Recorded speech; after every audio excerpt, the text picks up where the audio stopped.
available. Hanwha will probably just ban both of them again, but that's 2 bans gone on red side, so that's a good thing. We talked about this as far back as the very beginning of the Game 1 draft, so that will still be relevant here. Pantheon will be the flex ban, which is not flexible and is permanent and required. But like now, Talia Azir maybe? Yone ban. Yeah, I mean, it's always good to keep note of what was played and stuff like that. The Rai is also going to be taken away from BDD. BDD's had some phenomenal Rise games. So the last ban is Azir. It just has to be. As KT, you ban Talia here, and then you force the Azir ban. Well, yeah, I'm saying that Hanwha Life have to ban Azir. Yeah. Against BDD. If you ban Talia, and Poppy was already played, then Rakan stocks go up pretty high. Ooh. And Dash champs in general, but especially that guy. If they leave the Azir up, then BDD just first picks Talia. If they ban Talia, then he gets Azir. So what are you going to do, Hanwha Life? Let's say you leave it. If they want to give you Azir, that's fine. You leave both? Yeah. So BDD gets Talia first pick? What's your answer to that? Or he plays Azir.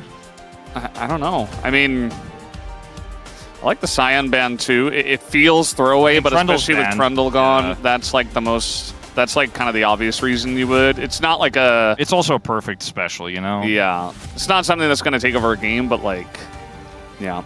So he is going to go for the Talia. Yeah, I think given the matchup and just Zeka has not been looking in form right now, it's the way I'd go about it if it was left up. But you couldn't ban it as Hanwha Life Esports because they banned the Rise and then Azir goes for free. So I am curious what Zeka's got planned for this. I mean, the Orianna is available. Could go for something like that. Could play Ahri too. Ahri Xin Or even Orianna into Nocturne feels like it would be a fairly strong setup. They're just going to lock it in. I mean, this is a risky call, but I said this earlier this week. I'll say it again. I don't think that Talia makes Azir unplayable, as a lot of people have kind of almost said, you know, oftentimes when talking about the matchup. But it is BDD who's in top form against Zeka, who's slumping a little bit, as we saw last game. So that's more what I'm talking about with why I picked the Talia in this situation. We always think about like Azir for BDD, but actually is Talia is like the big pick in modern times for him. So kind of makes sense there too. Supreme Comfort. Jarvan going to be the choice here. Is Perfect going to blind something here, or are they going to grab a bottom lane pick? Was my question. Let's stop cooking. Yes, blind Diana. Let's stop cooking. No, just pick Rakan. Rakan feels really good here. Alistar feels pretty decent. Forgot that Alistar was available. He did not get played last game. Makes sense. That is a Peter special as well. It feels like a lot of our support players are really good at Alistar. No matter what, Perfect is going to have to blind his top pick.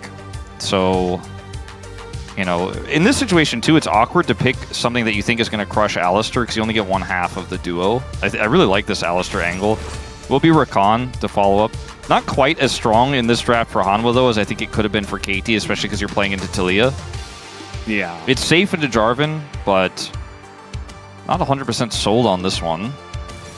Yorick is a perfect special as well. Now we're just banning out Perfect. And he didn't have a great game one, so maybe they're like, well... I mean, if they ban Udyr, like, there's clearly a game plan. We're going to ban Hecarim next. Singed.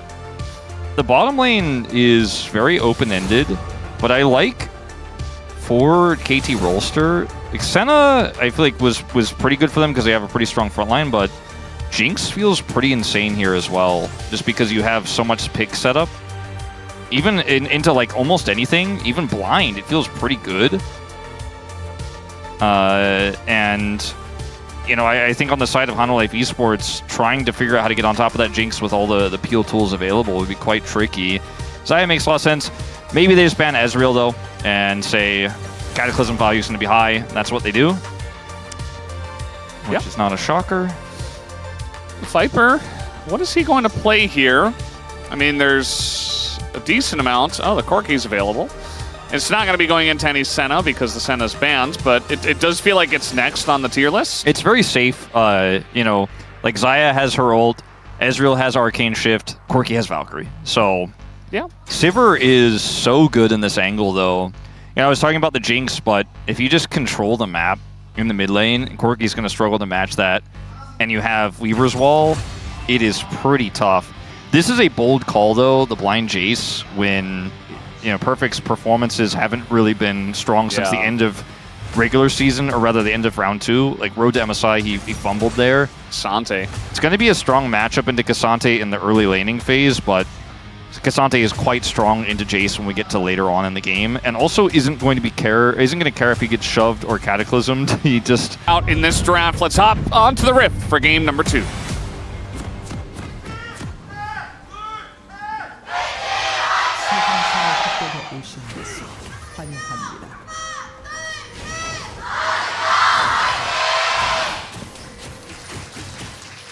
All right, game number 2. Game 1 had the weird pick, the Malzahar. If you missed it, BDD did a great job by himself, but that did not win KT the game. So Hanwha Life 1-0 ahead. When we think about Perfect, I think most fans and most LCK watchers think, maybe a Rookie of the Year candidate earlier on, had some really strong games, but the fan you ask about Perfect is going to give you a different answer based on what last few games of Perfect they saw, right? Because Perfect was pretty dominant through a lot of the early part of this year, but then fell off the horse a little bit. Had a strong finish there at the end of round 2, and then fumbled again, like I mentioned, in Road to MSI. So most fans now would be like, I don't trust him right now, because he most recently did fail, and in the last game didn't make the impact I think that people would have expected. When you think about that, you're like, oh man, is this guy really going to blind Jace against Zeus? That seems so risky. That's not necessarily the game plan I'd be looking for. But it's actually his 3rd most played this year. He is 3-1 on the pick. He has been incredibly successful on it. He had that one game where he picked up POM, I think solo, based on that clutch play he made in mid lane. I don't remember the exact circumstances, but I remember this insane Jace play he made in a really critical series. Might have even been the series against Hanwha Life that they won. But either way... Like, this is a good pick for him this year. I'm still inclined to trust that the top form Perfect is in there, and that he might come out in this second game.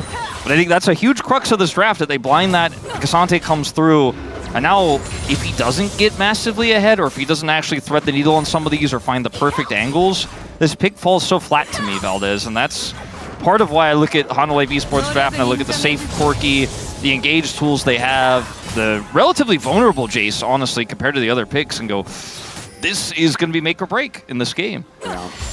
I would have liked to see something like Renekton, it's a very good blind as well. It provides you a little bit more of a front line. I feel like you already have enough damage as the game comes along. Renekton does decent damage as well in the mid game. It's very good with Talia. It can get zoned a little bit. Like the range of Jace feels better into stuff like Azir Shinjao for sure.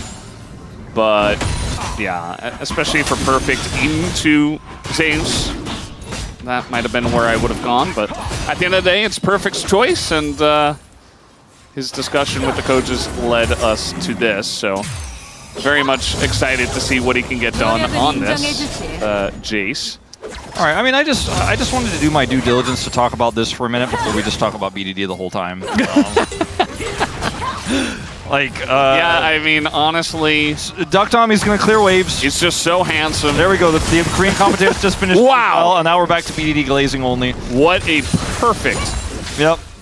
BDD, he is the one. I saw there was a LOL Esports tweet. It might have been yesterday or 2 days ago that said, like, what's the most underrated pro player of all time? Everyone said BDD, it's by the BDD, way. yeah. Which is why, I feel like we all know that it's true, and maybe he isn't over or underrated. It's just people are quietly BDD fans, and they know the truth. That this guy it's just that he doesn't have the titles that other mid laners do. It's crazy that after his success and tragedy on Gen G in 2021, that he wasn't in the 2022 World Song. But at the end of the day, how can you not love BDD with just how incredibly dominant he's been now for basically 2 years without his team finding success? Remember when he almost single-handedly stopped T1 from even going to the World Championship last year? Yes, I remember. Wouldn't have lifted the trophy. Was that you and I casting that? I think I was desking it. Oh. I feel like I casted that. Not 100% sure. There are so many legendary BDD series, though. It's pretty. It's nice to go back in memory lane. I'm glad that we're doing our due diligence of, well, now talking only about BDD because, you know, that's the way it goes. I mean, people have always asked the question, you know, and people don't like to talk about it. People ask the question all the time, like, how long will professional League be played? You know, like, how long will League of Legends esports last? It's like the longest standing esport now, right? Essentially. The StarCraft 2, I guess the big one that still has like a slight edge over it. Still going! Yeah. Classic almost won EWC, man. He was super close. Oh. Cyril, 3-time champion. Anyway, but like, all I want is for it to last long enough for my daughter to see BDD become world champion, okay? I think you're asking for a lot. I don't know, am I? Like, I mean, well, it could happen this year. I don't know if she'd understand it, right? So maybe wait a few years. So, but yeah, my brain just defaulted to, like, they have to be an adult, but actually to just watch it and witness it, you don't have to. Yeah, you don't have to be an adult. So I was thinking 20 years or something, but no, it's going to happen. I mean, I hope League lasts forever. Obviously, it's yeah. my career, it's my job, you know, it's how I put food on the table and stuff, but like, I don't know, man. All I can think about right now is BDD. I wonder why. So, Cuz gonna pick up the Drake. I got a nice little Chemtech Drake. Doesn't really do anything outside of, okay, little sweep here on a BDD. And he has a lot of people around him. He elects not to flash as he says, I'm gonna die anyway. Very smart from him. No, he gets punished big time. So nicely played by Zeka and the boys over on Hanwha Life Esports. Gonna pick up first blood. I mean, I know I'm glazing observers, but we got to kind of see how that one played. They were trying to cut away. You know when the character dies in the movie and they just show the birds? Yeah. What was going on over there? He's a little bit far up in the lane, gets caught by Zeka. Let's take a look at how this transpired actually in reality. The wave's pushed kind of far away from him, and it's just a nice slide in here by Zeka before BDD could react and put up the rocks. So he's still the most underrated player of all time, though. You have to flash the Azir ult. It's unfortunate, but that's just the way it is. Yeah. I feel like 90% of people who don't flash the Azir ult die. And that's a really high number. So just flash it, lose your flash, play safely after that, and just accept that, okay, that's what Azir does. He almost got the rocks up in time, Valdez. Yeah, I mean, even if he does, it's like, I don't know. He has ult advantage now. He could probably get, like, flashed on, or he could just, you know, maybe Zeka gets stunned very late, so he's still behind him. He just ults him anyway. I don't know. I decided this is the BDD glaze cast. But it already was. I don't care if Zeka's up. It was before you decided that. No, I know. I don't care if Zeka's up 383 gold, and BDD did make a big misplay there and did not flash the Emperor's Divide. Surely this is not a caster curse situation. Yeah. What about if BDD just ulted Delight in that top fight in the last game, you know? Could have been a KT 1-0. Don't question him. Don't question him. Just saying, BDD. Even our spacers mentioned it. I don't think so, Valdez. We should talk a little bit about Sivir. You and I are big Sivir fans nowadays. I am down to pivot to Super Glaze cast, but hold on. Maybe we have a little fight here. The flank? Okay, we're going very deep for Zeka, who just pushes him away. Cuz very low. Has to flash out of here. Peanut getting pretty low himself, though. Has to flash out. Viper finally going to join with this fight, but it just looks like Hanwha Life are going to push them out. Still, you know, they're going to get 2 grubs. It's still like the same outcome, even if there wasn't a fight. Yeah, Cuz did have to flash. Unfortunately, Peanut will flash in return, but, you know, I think that's a relatively even exchange. Obviously, the Jarvan is very mobile even without flash, but the flash extends his engage range, so same to be true, of course, of the Jin Zhao, so pretty even. Zeka has not TP'd yet, so BDD should avoid taking as much damage as possible here before that does happen, because otherwise he'll be down that health. But he's doing a good job of clearing the wave. A pretty nice Emperor's Divide defensively there from Zeka is really the big fight maker there in that last one. BDD tries to cut him off with the wall, but there's just too much space already bought for Hanwha Life Esports in that moment. First Drake did go to KT ROLSTER, and we have a Hextech Dragon up next. So I'm curious to see what that soul ends up being and if KT can start with a 2 Drake lead here, because that's when Sivr's value, to go back to what we were about to talk about, gets insanely high when you're setting up 4 objectives. Herald and 3rd Drake, when she's just constantly pushing those waves in, does a lot of damage later on. Her poke is pretty relevant, and she's going to be able to rip through that Cassante later. But more than that, everyone's like, oh yeah, but Sivr's not great until late game, but she's good at killing minions. And sometimes, especially with a draft where you have a Jarvan and Taliyah, that's good enough. Like, you have the prio because you have a Sivir, and so they have to walk towards a Jarvan and Taliyah, and that's not fun. Yeah. You remember the meta where every single AD carry built Shiv? Yep. What if you just were Shiv, the champion? What if your champion just had Shiv innately? And it was a little bit slower, but it still did the same job. Little all out here on a Perfect, who can't figure out which direction to run. And he also put down a ward. He was metagaming him, okay? Where are you Q3? And you have no idea where I'm walking. Yeah, he really confused me as well. Like, I had no idea which direction he was going. He saved his flash. Clean play. Yeah. I mean, at the end of the day, like, the Jace seems to be doing fine, has a very slight lead, and, you know, it was good blind. I wonder about the efficiency of these champions when we get to mid-game team fights. Yeah, my money's on the Cassante. Viper was the target here for KT's potential gank before Dragon, but they remembered he was quirky, so they decided it was best to just continue to Sivir and then walk away. Push the wave in, and now Hanwha Life Esports do have prio, as BDD could Weaver's Wall in. Instead, he's trying to save Perfect. Oh. Yeah, I mean, this looks like a bait the whole way through, as here comes the wall. Gonna pop off right at the right moment. Zeus just gonna flash away, and then, well, Taliyah doesn't have any more CC with no rocks on the ground, so Zeus gets out. It's another Infernal Soul. We've had quite a few Infernal and Mountain. You know what? It's the summer at KT. Yeah. It's very hot outside. We had this discussion earlier, 35 degrees Celsius. Are they going to hard force the end? Yes. Yes. Flash on in. Little knockback. Unstoppable because he's Cassante. And you cannot stop him. Now, by the way, Zeka is here with ult. Yeah, BDD does not have flash, so yeah, he's dead. And also a kill onto the Jace. So KT really outdoing themselves here. It was supposed to be the BDD Glaze cast, but instead he... Or like the Sivir one, or... Yeah. Like, this is so difficult to pull off against a Cassante. He just waits for the shove. Unstoppable, by the way. And then the minion wave is actually trolling BDD. Like, that much he couldn't have necessarily controlled, but... The fact that Zeka is here and rotating up... They pinged him in mid! They knew he was coming up! I know I'm gonna have my Chronicler flash over the wall moment.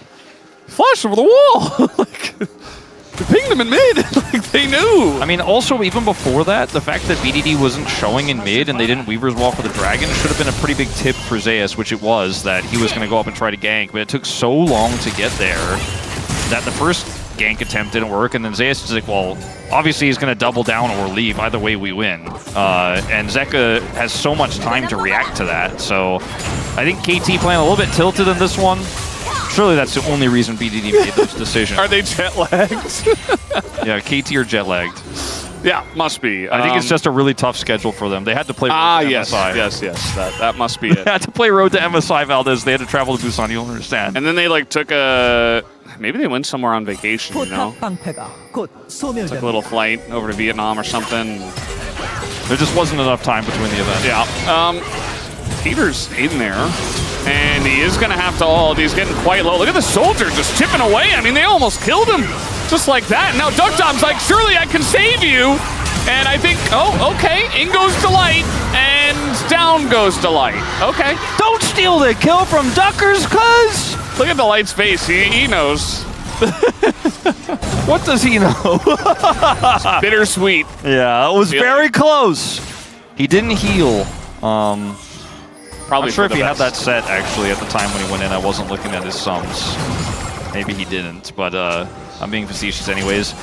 So this initially looks like Peter is trolling again. He's not had his best series. He ends up taking a lot here, but he is Alistar, gets exhausted, so that's the summoner spell that, in fact, Delight did have at this moment. Duckdom has the shield, the barrier, And then Cuz says no.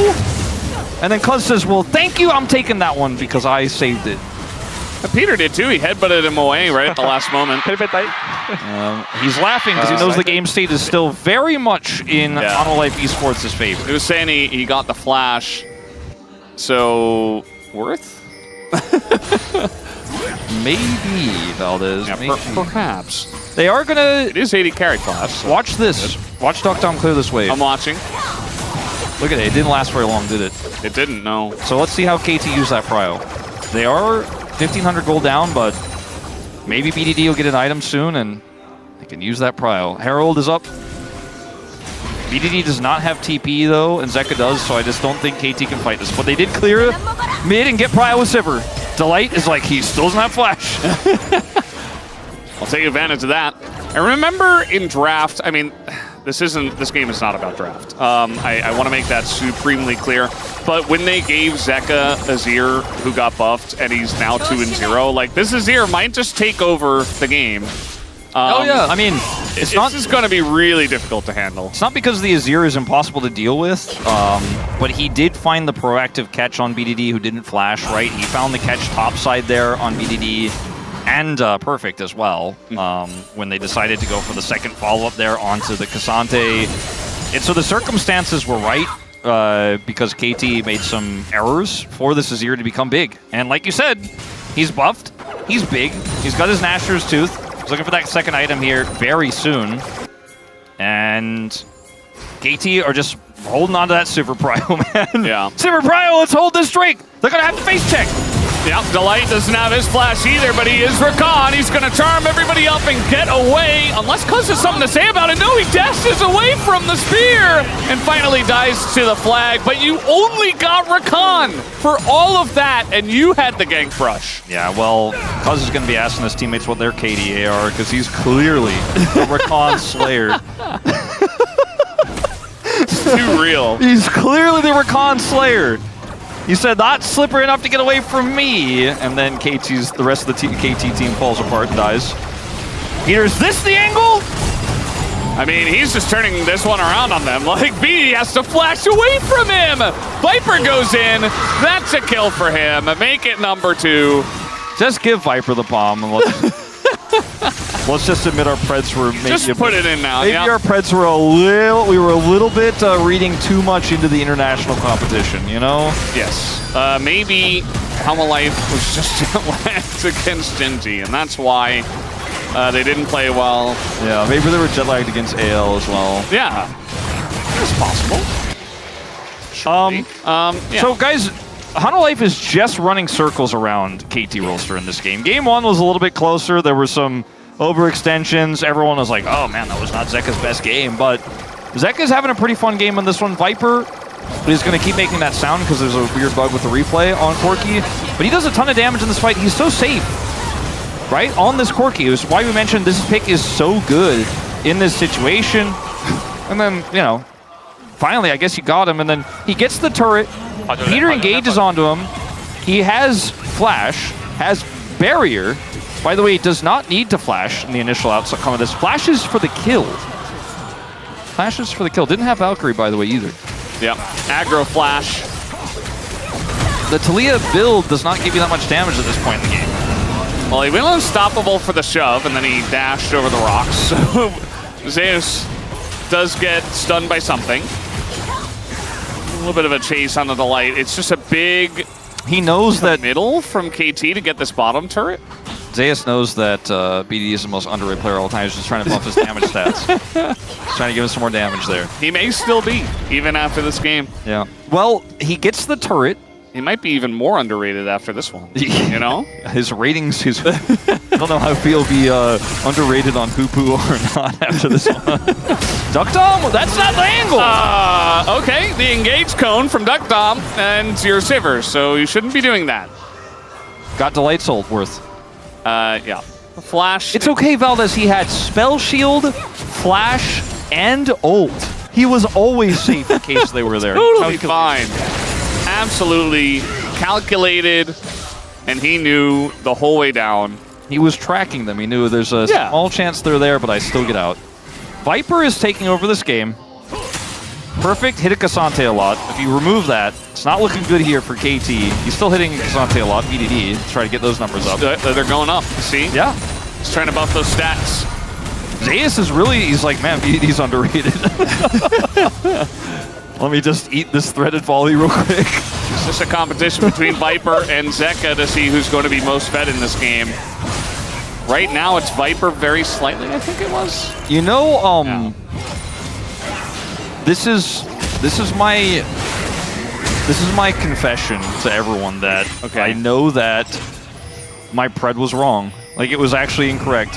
At the time, I saw the angles, I was emotional. I thought Hanwha's performances left me feeling they beat them in round 2 and Hanwha was doing a lot better, okay? I was wrong. Definitely an angle for KT to win this one, but it's just not meant to be. I let my hate Hanwha Life trying to make something happen on this Otacon.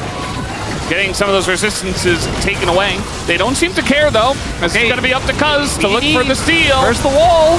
Not going to go for the wall as Zeus gets pushed over the wall himself, and they just get the Otacon. Zeus, though, is going to be taken out, and now the re-engage comes in from the side of KT. Peanut is going to knock him away. As BDD cannot do anything, they go all in on the Xinjiao, and now they will be punished as Zeka gets one. He is very low, but still is going to get it as everybody explodes at the same time. Pretty incredible stuff. It's now BDD. Might die to Delight here. 1 kill would do it. He's just going to auto him to death. As that is true. Oh man, true aura farming from Delight. True aura farming. He's been doing it all game long. Just give Viper the POM though. Yeah. Like, let's go. Come on. There's no way he's robbed, right? No. So no. This angle here with the shove and the knock over the wall is cool and all, but that's still a Cassante. And I think Hanwha Life Esports are like, well, I mean, we got perfect splash, we got Otacon, we're chill with this. The Weaver's Wall is frankly super late here. BD didn't use it to try to split the team in half, nor did he use it to actually try to turn this and cut Zeka off. I think he might have been a better target there. Instead, they go on to Peanut, who's so difficult to kill. Viper is a million miles away from any threat. So yeah, he does a ton of damage. A lot of the kills were taken away from him. You know, Delight and Zeka, I'm looking at you, but Viper did so much damage in that fight. The ult timing was great from Zeka. And KT were up the creek without a paddle, so to speak. Between a rock and a hard place. Yeah. It makes even more sense because it's Talia. And there's extra rocks and walls because of Otacon Pit. But the Jace pick, man, he's got a big lead over Zeus right now in gold. 3. 34. I saw 3. It went up a little bit. There's a bounty to be collected. There's a bounty to be collected. Yeah, just get it. Just get it. Yeah, just commit. And they are going to, although Zeus doesn't seem to really care about that. They're going to pull him all the way over the wall. Duckthumb a bit alone, but will he die, though? The knockup comes back. Delight! He finally does go down to Delight. This just makes so much sense in this game. Zeus still alive. Get your Cassante copy pastas out, as this is just ridiculous. They can't kill him. They can't do it. Okay, they did it. Delight now alone.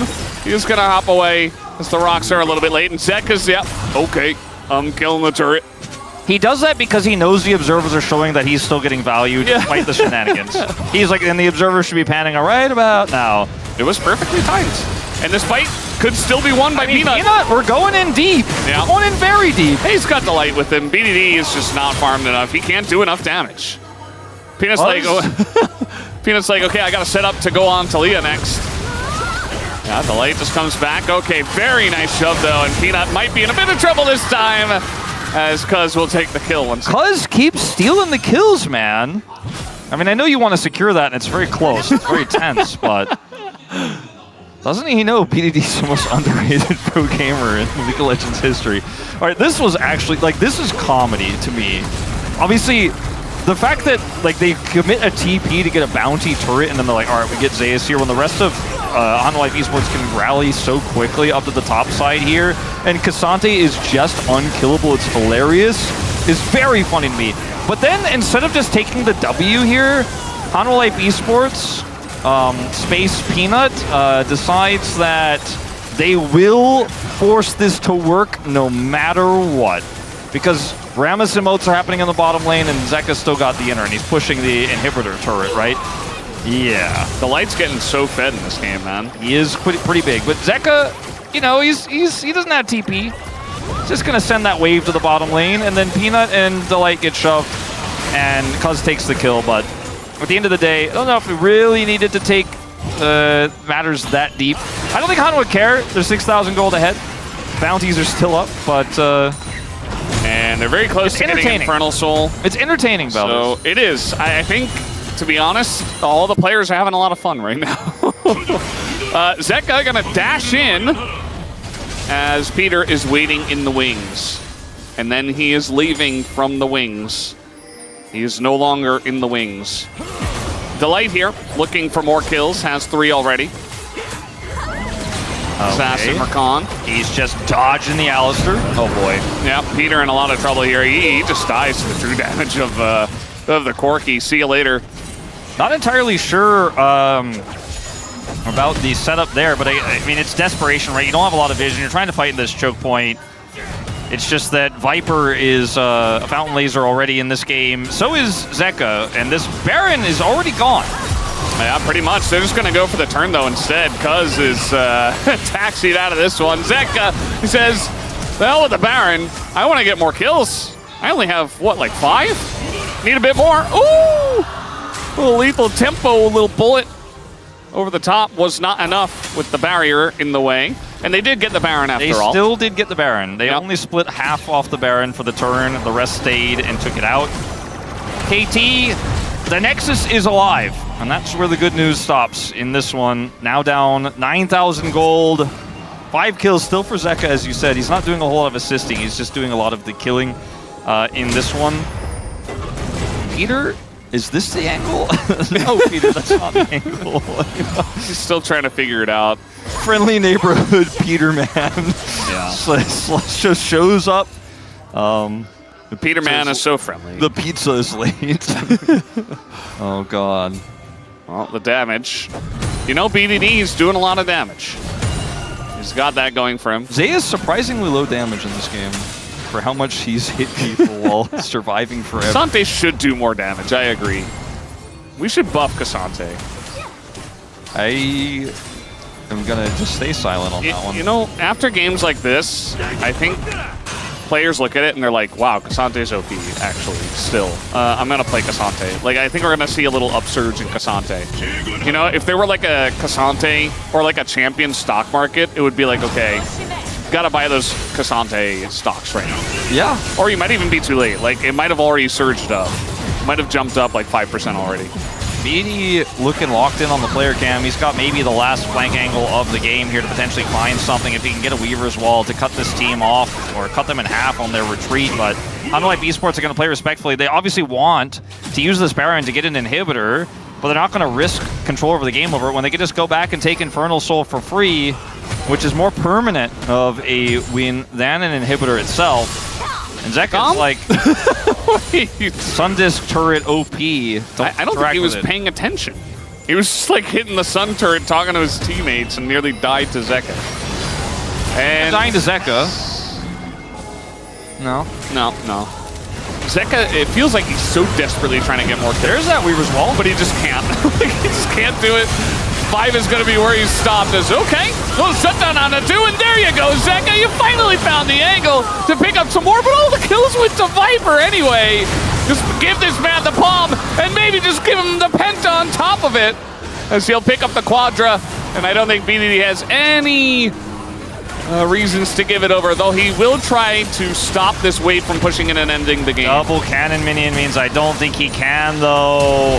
Peanut says on in, and there it is. The penta comes through. Another one today. The penta kill for Viper. Just give this man the palm right now. All right, Valdez. Look at what.